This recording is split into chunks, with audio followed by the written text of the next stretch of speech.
Good morning, students. In chemistry chapter 2 is matter around us pure. We have studied up to the topic solution, including concentration of solution. Now the next type of mixture is suspension. So what is a suspension? As the name says, suspension means the particles are suspended in it. Particles don't mix equally with each other.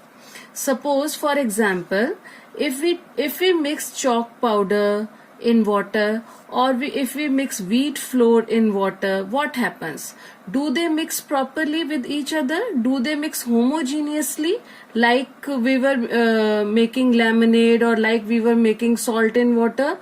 No, it is a different type of solution. So what is the difference between suspension and solution? Solution was homogeneous mixture, but suspension is a non-homogeneous system because in this mixture particles do not mix uniformly with each other. They do not mix properly with each other. We are able to see the constituents from the solution. So, how can we define suspension? Suspension can be defined as, number one, it is a heterogeneous mixture in which solute particles do not dissolve but remain suspended throughout the bulk of the medium. What do you mean by bulk? Means whole system, whole mixture.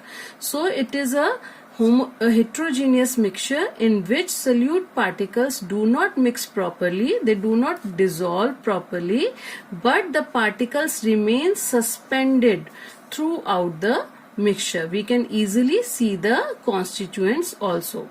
So what can be the examples of suspensions? For example, chalk powder in water, wheat flour in water, muddy water, sand particles suspended in water. If we mix sand in water, it do not mix properly. We can see sand particles in the mixture. So it is a type of suspension. So what are the properties of suspension? Now the next topic is, what are the properties of suspension? Now the first property, it is a heterogeneous mixture in which the particles do not mix uniformly, or we can say it is a non-uniform mixture. That is why it is called heterogeneous mixture. Now the second point is size of particle. In this suspension, particles can be seen by naked eye. It means size of particle is large. Size of particle is very large so that we can see them even by our naked eye. Now the third point is about stability, that suspension is stable or not. Solute particles settle down when a suspension is left undisturbed. Suppose if we mix chalk powder in water and we keep it undisturbed, we keep the solution undisturbed for some time, then what we will see? We will see that chalk powder will settle down at the bottom. So now it is no more a mixture. So we can say that it is unstable. This type of mixture, suspension, is unstable. After some time it changes. So it is unstable. Now the next characteristic is that we can separate the particles by filtration method or not. So what do you say? If we separate a mixture of sand in water, then what will happen? We can separate the sand from the water? Yes. So in suspension, they can be separated from the mixture by the process of filtration. Now the next important point is scattering of light.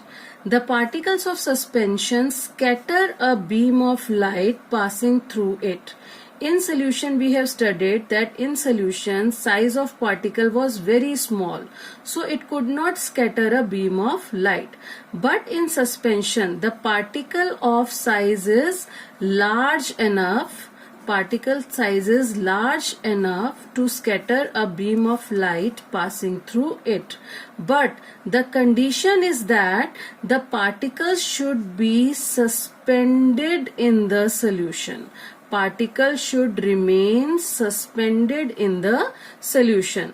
Now suppose if we leave the solution for some time and particles settle down, then it will no more be a suspension solution. Then the suspension will break and all the particles will settle down, so suspension will break. So it do not scatter light any more. So the condition is for scattering of light through suspension is that particles should be suspended in the solution.